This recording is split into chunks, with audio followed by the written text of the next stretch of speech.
Okay, so I'm going to rattle through this because I want this to be a sort of off the cuff, just get it all out there video. I started it off once and I started it off, this is going to be a quickie about prostitution, and then I go about 20 seconds down the line and I thought, I know what somebody's going to say back to me. How much do you charge for a quickie, Jim? So I thought I'll start it off a little bit differently and start it again. So there have been these discussions. Garrett started it, I think, then Jenny McDermott took issue with him. Kevin Logan took issue with Jenny McDermott, and there's been some very interesting comments left on all these different videos with regard to prostitution, whether it's okay, whether it's acceptable, whether we should crack down on it and stop it, whether we should legalise it. I just wanted to set my ignorant fuckface stall out right here and now, so that's what I'm going to do in this video.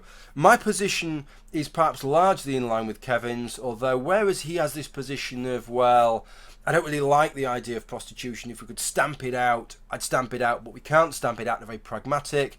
Actually, I don't really have an issue with it at all. As long as the people that are doing it are happy doing it, and by happy doing it, I don't mean, you know, if they could choose to be a fucking Caribbean beach tester, right, or a prostitute, I'm not saying they'd still go into prostitution, because it doesn't work like that. We're not all doing our dream jobs, and we all do jobs that perhaps some other people wouldn't do. I know I've met innumerable people in my lifetime that have said to me, oh, there's no way I could do your job, mate. You know, I don't know, no amount of money would I walk into a burning building or whatever. That happens with any job, right? But that doesn't mean that some people are not a lot more comfy doing that. And there's lots and lots of jobs working in abattoirs. I wouldn't want to work in an abattoir. I've got a bit of a phobia about working behind tills. I really wouldn't want to do that. But I'm quite happy to go into a burning building or cut somebody out of a car, right? So we all have things we're happy with and not so happy with there. He's quite hard on the punters, the Johns, whatever you want to call them. He sees that as a bit creepy, a bit seedy, and you get this kind of attitude. You know, why would you need to visit a prostitute? It's all a bit seedy, blah, blah, blah, blah. I don't see how that's any worse, really, than wanking. And I don't have a problem with anybody wanking. I'm not going to condone anybody for wanking. So I'm not really going to do from that. As long as you're not in a relationship, if you're in a relationship and it's a committed relationship where the expectation is that you're going to be faithful, then I don't see that. That's no better or worse than any other form of cheating, I don't think. So there I would criticise you if you're in that position. Now, some of the comments sort of bundled everything together, really. There was lots of comments with lots of language that I didn't like. There's this bullshit about selling your body. That was one of the things. Lots of comments that it's selling your body. That's just ridiculous coloured language from the outset, and that's the kind of language that I hate to see in conversations, because that's not arguing the point. That's trying to get a kind of auto win through choice of language. Prostitutes are not really selling their body. If you sell a kidney, right, it doesn't mean that somebody can have a bit of a fondle of your kidney for 20 minutes, but otherwise you get to keep it. You sell your fucking kidney, that is the last that you see of your kidney. Why? Because you've sold your kidney. So this idea that prostitutes are selling their body, I bug the whole fucking terminology.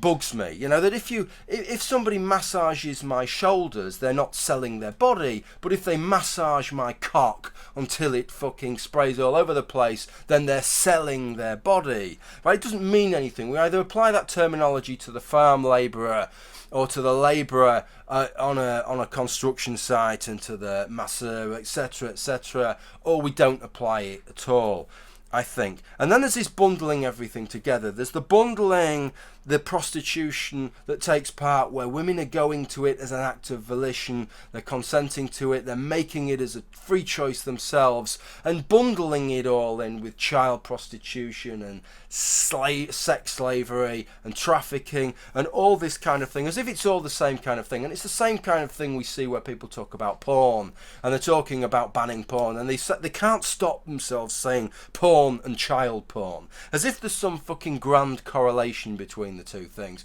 As if you're allowing one, if you're in favour of one, you must be in favour of the other. And nothing could actually be further from the truth. We don't say, well, you know, if you like Hollywood movies and snuff movies, then, you know, that says something about you, because these are not the same things. They might both exist. They might both be on a spectrum of movies.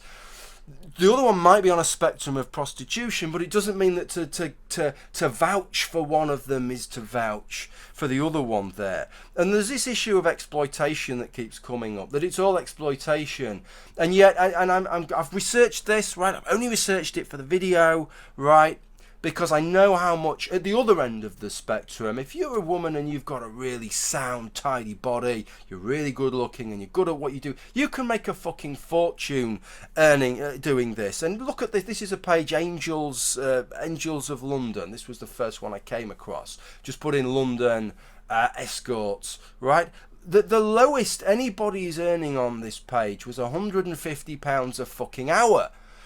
Right, the national minimum wage in the United Kingdom is £7.20 an hour. Some of these women won't have any qualifications, and it is beyond absurd to go up to somebody earning £150 or £200 an hour and say, "I'm sorry, love, you're being exploited here." Right, what you need to do, we're going to make you stop doing what you're doing and earning £200 a fucking hour or £300 an hour, and you're going to have to go and work £7.20 an hour, because then you won't be being exploited. I mean, these are fantasies.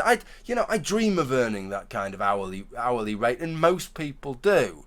So to suggest that these people are being exploited when they're earning as much as they're, now obviously the agency will be taking a cut from that, but they're still earning a shitload of money doing what they're doing. So I find that all kind of an absurd way of going. For me, the way is legalization, not decriminalisation, not just papering over a few craps. It's go the whole fucking hog. The problem is the criminalisation of it. The problem is the stigma as well. Now, the stigma's a slightly tougher thing to deal with, I'm afraid, and it's something that both sides, I'm afraid, there's sniffy pricks on the left and sniffy pricks on the right, and a plague on both their fucking houses, because the stigma that goes along with it is part of the problem. And if you're one of the peddlers of that stigma, and I think you're part of the problem, if we could remove the stigma, I maintain, fully legalise, right? And I'm not just talking, the bigger, the bolder, the mega brothel that you have, the more in your face it is, the more a part of society it becomes, then the easier it becomes to license, to regulate, to observe. And the further that pulls that part of the industry away from the parts that we really want to do something about, because 99.9% of people who watch this video would like to deal with child sex trafficking, would like to deal with sex trafficking, generally sex slavery, women pushed into it and exploited. Of course, everybody would like to deal with that. But it's difficult to deal with that when it's all bundled in together. And at the moment in the United Kingdom, we have this ridiculous kind of circumstance where actually prostitution isn't illegal, but everything that goes along with it is. Which is a little bit like saying, we're not going to make it illegal for you to work on a roof, but we will make it illegal for you to wear a safety harness while doing so, because that's what it amounts to. Now, I cannot remember quite what the law on brothels is, but it's something along the lines of, it's okay, it's legal to work in a premise and sell sex as long as you're the only person working on that premise. So if you were a woman, it could be, or a guy, right, but women are a little bit more vulnerable because they don't have the physical strength generally and the means to defend themselves. So if you're a woman and you're working there, maybe earning some very good money, and you may be happy to do that work. It might not be your job of choice. You might rather be a Caribbean beach tester or a bed tester or something like that, of course. But you're happy to do that work for the money that you're earning. But you'd much rather work alongside a couple of other people in the same building for a bit of security. And then when you pool your resources a little bit, you can pay for some great burly cunt to stand on the door to give everybody the message who walks in. You mess with any fucker here, you're going to get the teeth knocked into the back of your head, right? But you can't do that, because if you do those things, then it becomes illegal. So instead, if you want to work, you have to work in a dangerous environment. How fucked up is that, right? There's no other part of society really where we'd allow such a stupid set of laws to arise. But because there's so much stigma involved in this, what politicians are going to put their name to reforming these things? And that stigma comes from the left as well as from the right, which is why I say a plague on both your houses there. And there's also this claim made that it's like a sort of gateway thing, right? It's sort of like, well, there's this part which you can talk about, Jim, and yeah, you can talk about people earning £200 an hour or whatever, but it's all part of a continuum, and that is a gateway. That provides cover for these other bits. And that reminds me of the kind of cannabis as a gateway drug. You know, it's, well, you know, should we legalise cannabis? Well, no, because cannabis is a gateway drug to these other drugs. Cannabis is a gateway drug for harder drugs in a way that alcohol and nicotine, cigarettes are not, simply because, not because of anything intrinsic about it, right? Not because of some intrinsic similarity between cannabis and heroin and crack cocaine that alcohol and nicotine don't have, but because cannabis is illegal, like heroin and crack, and nicotine and alcohol are not. That's the problem. I like a bottle of scotch. If I want to buy a bottle of scotch, I buy it from the local shop. I don't go down the drug dealer. If I did, he'd laugh in my fucking face. But if I want to buy some cannabis, right, I can't buy that from the local shop.